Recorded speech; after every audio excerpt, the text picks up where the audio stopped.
So it's Cerebral Palsy Awareness Day. I'm going to tell you what it's like to live with this on the day-to-day.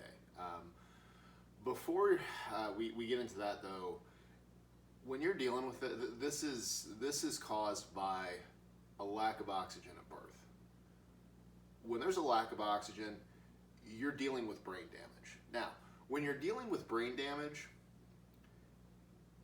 milestones are delayed or just never happen.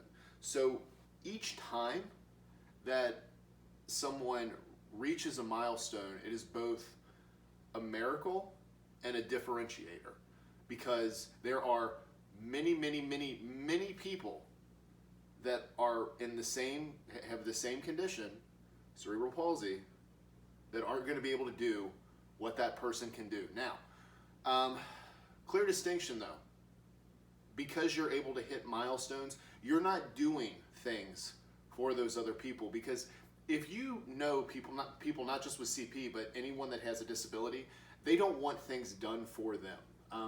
Independence is the number one goal. Independence in as many areas as possible. Now, for me personally, especially as I've gotten older and, a little less stubborn over the years, I realize there are things that I need help with. Now, I'm fortunate because my day-to-day life is no different than anyone else's, right? So it's like family, career, home, all that stuff. So typical life. But every milestone's a miracle. And everyone has a team around them from a very early age that makes this happen. This is the whole, it takes a village. It really does take a village. You're talking doctors, in my case you're talking physical therapists, you're talking family members, you're talking friends of the family. It takes a lot. It takes a lot, one, from a lot of people, and it takes a lot from the folks involved in the day-to-day. I've talked to quite a few parents of kids with special needs, and the appointments. For me personally, physical therapy was we'll say at least 2 to 3 times a week throughout pretty much my entire childhood. And then you've got the doctor's appointments. Now, I've had surgeries. I've only had I had a couple of them when I was 2. They released some of the muscles in my legs. Did it again when I was 5.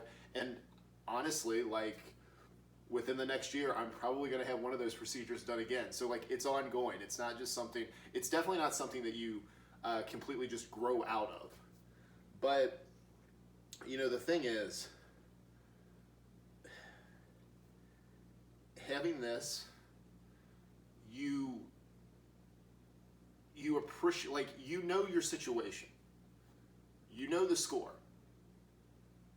but you also know, especially when you get to the point where you're an adult, you're gonna figure stuff out, because there are so many things that again, you weren't necessarily meant to succeed in.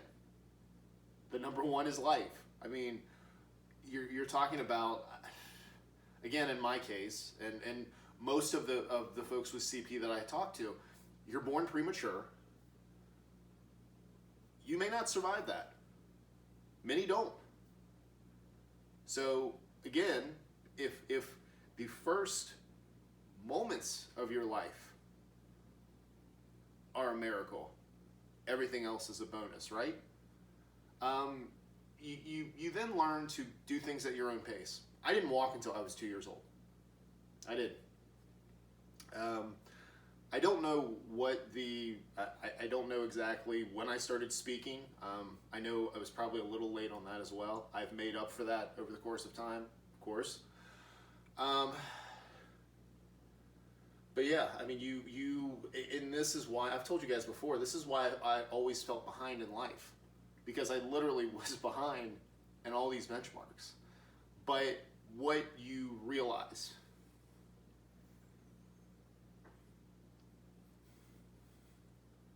is that you figure it out. All the things. You figure out how to do things.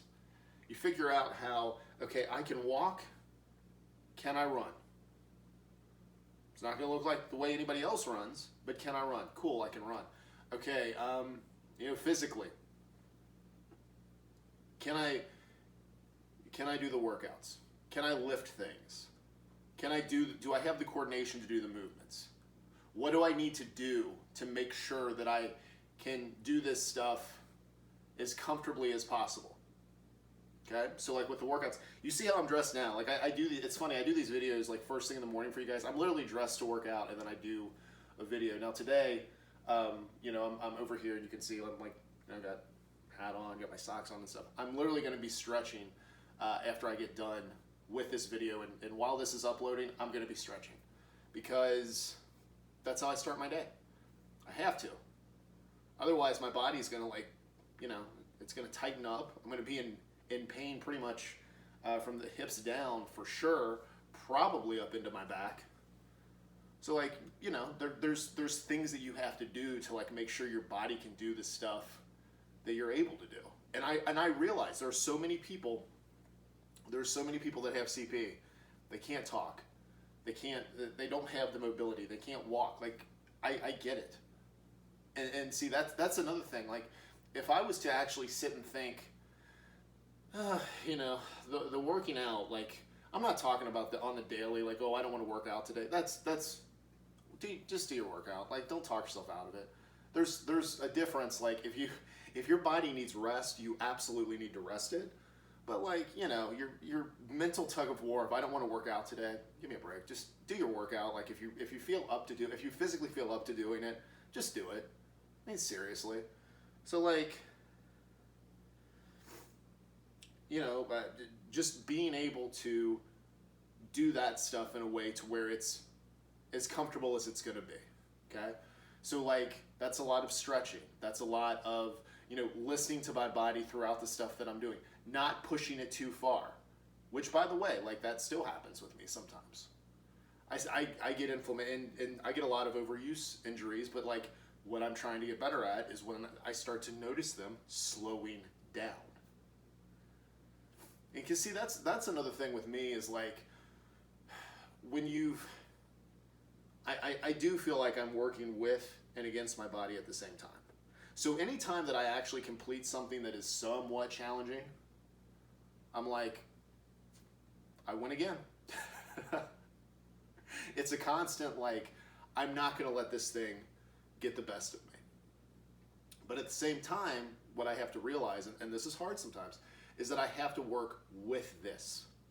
There are limitations. I'm not going to be able to push through every single boundary that I have. It's fine. Again, what you get really good at by the time you're an adult with this is the rules of the game that you're in. You really figure out where it is you can push and where it is you got to be I can't do that. Now,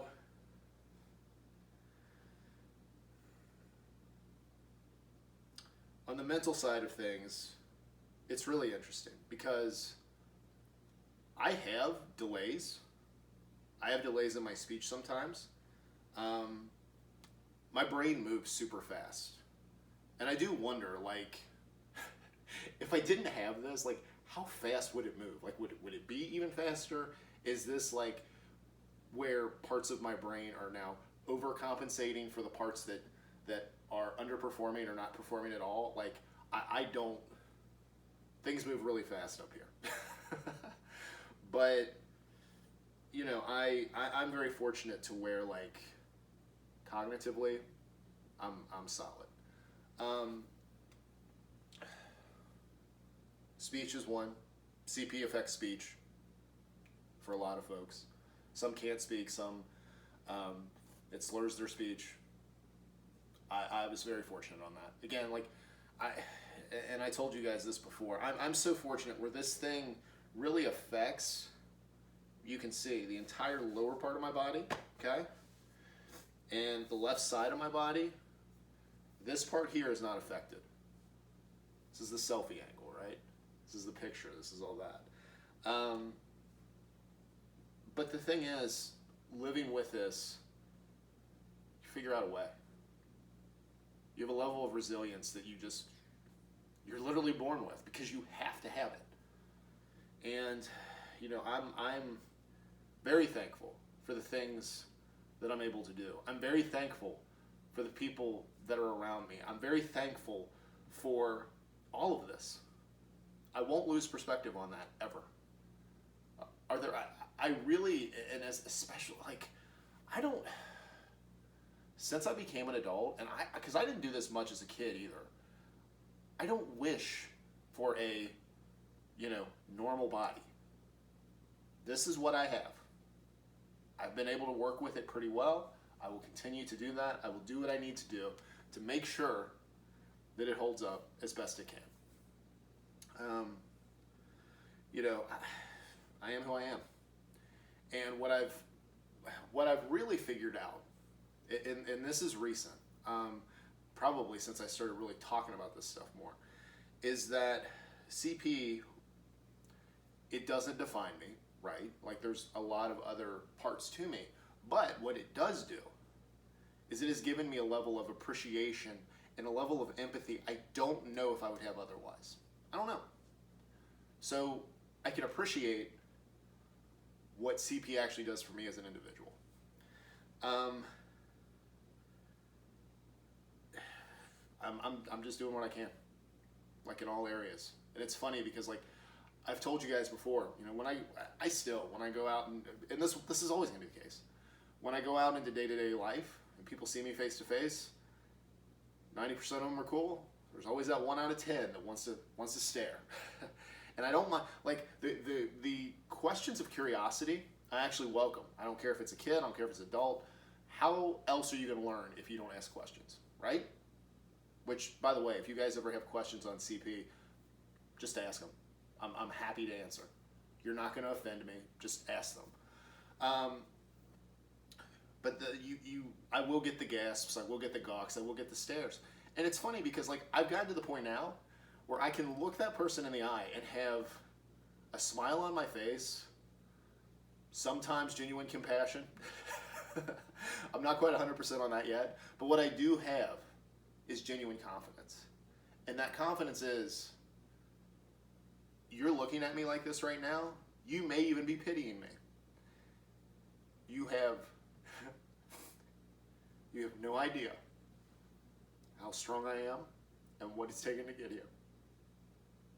And you have no idea where I'm going. So yeah, with that, we'll wrap this up. Again, any questions that you guys have on CP, definitely just ask them. You can ask them in the comments, you can shoot them in the DM. I don't care, whatever's easiest for you. Thank you as always for watching, and I will talk to you again real soon.